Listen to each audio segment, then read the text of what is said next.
Sumainyo ang Panginoon, At sumaiyo rin. ang mabuting balita ng Panginoon ayon kay San Lucas. Papuri sa iyo, Panginoon. Noong panahon iyon, sinabi ni Jesus sa kanyang mga alagad, "Maging handa kayo at sindihan ang inyong mga ilawan. Tumulad kayo sa mga tao naghihintay sa pag-uwi ng kanilang Panginoon mula sa kasalan, para pagdating niya ay mabuksan agad ang pinto. Mapalad ang mga alipin na naabutang nagbabantay pagdating ng kanilang Panginoon. Sinasabi ko sa inyo, maghahanda siya, padudulugin sila sa hapag at maglilingkod sa kanila. Mapapalad sila kung maratnan niya silang handa. Dumating man siya ng hating gabi o madaling araw, siya'y dumating. Tandaan ninyo, kung alam lamang ng puno ng sambahayan kung anong oras darating ang magnanakaw, hindi niya pababayaang pasukin ang kanyang bahay. Kayo may dapat humanda, sapagkat darating ang anak ng tao sa oras na hindi ninyo inaasahan." Ang mabuting balita ng Panginoon. Pinupuri ka namin, Panginoong Heso Kristo. Magsiupo muna po ang lahat. Magandang mapansin sa Ebanghelyo ho natin sa linggong ito.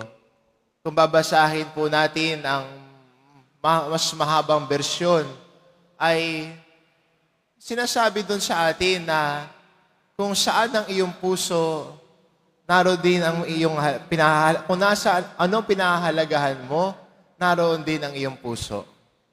Hindi ba naman sa buhay natin, ang mga desisyon natin, ang mga pasya natin, ay minsan nakaayon kung ano ang pinahahalagahan natin. What do you give value in life? And what you value is what you always choose. Kung anong mas mahalaga sa'yo. At siguro para sa atin, unang-una bilang mga Kristiyano, mahalaga sa atin ang Panginoon. Kaya para sa atin, ang linggo ay hindi pinag-uusapan yan. Araw ng Panginoon yan. Magsisimba tayo pag linggo. Bakit? Kasi mahalaga sa atin ang Diyos. Pero maganda rin makita na ang tao na may nagpapahalaga sa Diyos, hindi lamang siya at ang Diyos. Kundi ang tao nagpapahalaga din sa Diyos ay nagbibigay halaga at nagpapahalaga din sa kapwa niya. Kaya sinasabi ng Ebanghelyo natin na ang isang mabuting alipin ay marunong magpahalaga sa kapwa niya. Pero ang isang masamang alipin sa talinhaga ni Jesus ay alam niya na matagal pa darating yung kanyang Panginoon. Ang gagawin niya, pagmamalupitan niya yung kapwa niya, bubugbugin niya, hindi niya gagawin yung tama, pawawalang halaga niya ang kapwa niya. Kaya magandang paalala sa atin, unang-una, na bilang mga Kristiyano na nagmamahal kay Jesus, first, we give value to our faith. At hindi lang ito nangangahulugan na nagsisimba tayo tuwing linggo. Faith is much more sa ating pang-araw-araw na buhay.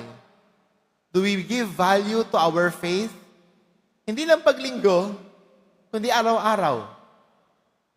At ang pagbibigay halaga sa pananampalataya natin, ito'y nangangahulugan na ang ating pagpasya araw-araw ay naiimpluwensyahan ng ating pananampalataya at pagmamahal kay Jesus. Ano, bukas, Lunes, no? Paano mo isasabuhay ang pananampalataya mo bukas? Pagdating mo sa trabaho, paano mo isasabuhay ang pananampalataya mo kay Jesus doon? Ayan, simula tayo. Kunyari, may mga kaibigan ka na alam mo na aayain ka sa hindi maganda. Makikipagchismisan sa'yo. Oh, alam mo that living out your faith means, ay, tatalikuran ko yan. Kaya pa may nag-aya sa'yo na kaopisina mo o kilala mo na makikipagchismisan sa'yo, sasabihin mo, ay, pasa ko dyan. Kasi si Lord ang pinahahalagan ko.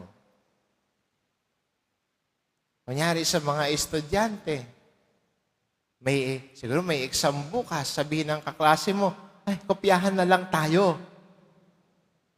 Dahil alam mo at pinahahalagahan mo, pananampalataya mo, pwede mo sabihin, ay, hindi, ayoko pasa ko dyan.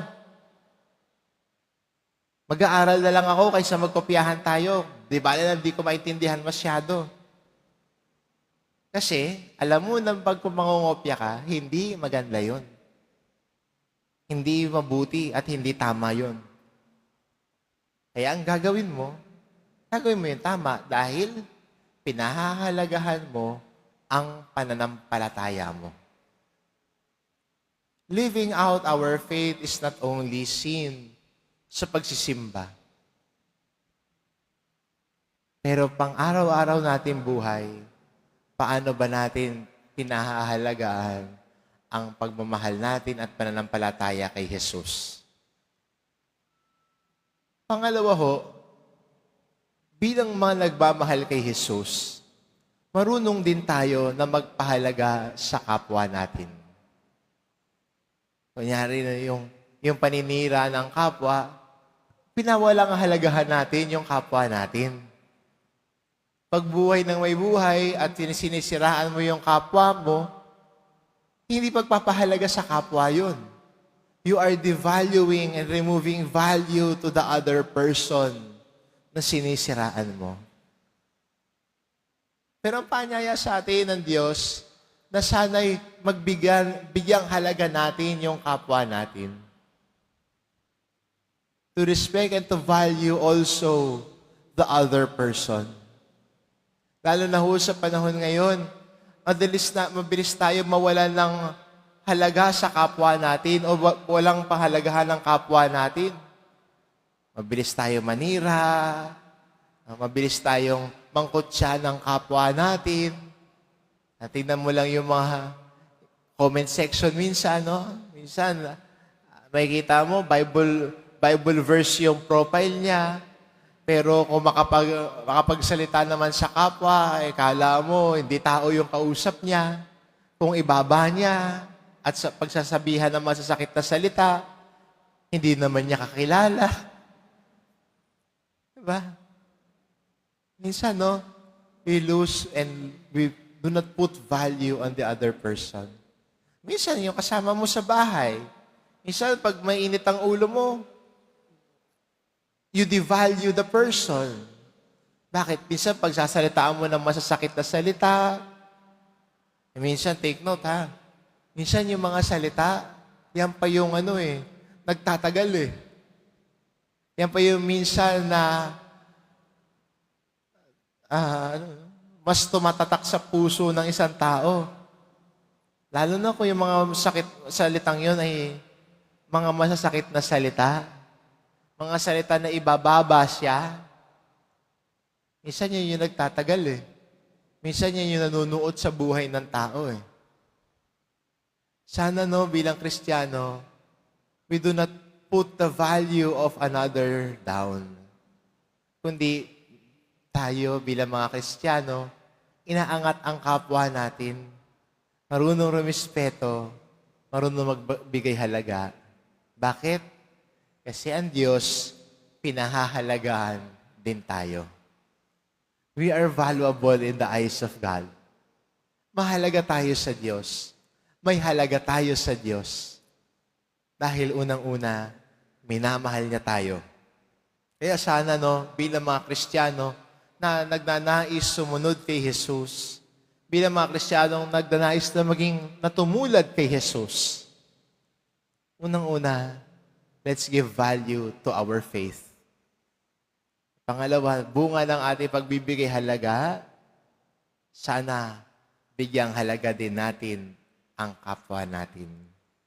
Iangat sila, tagabigay ng pag-asa, hindi tayo ang tagababa ng kapwa natin. Dahil sa mata ng Diyos, may halaga tayo. We are valuable in the eyes of God. Amen.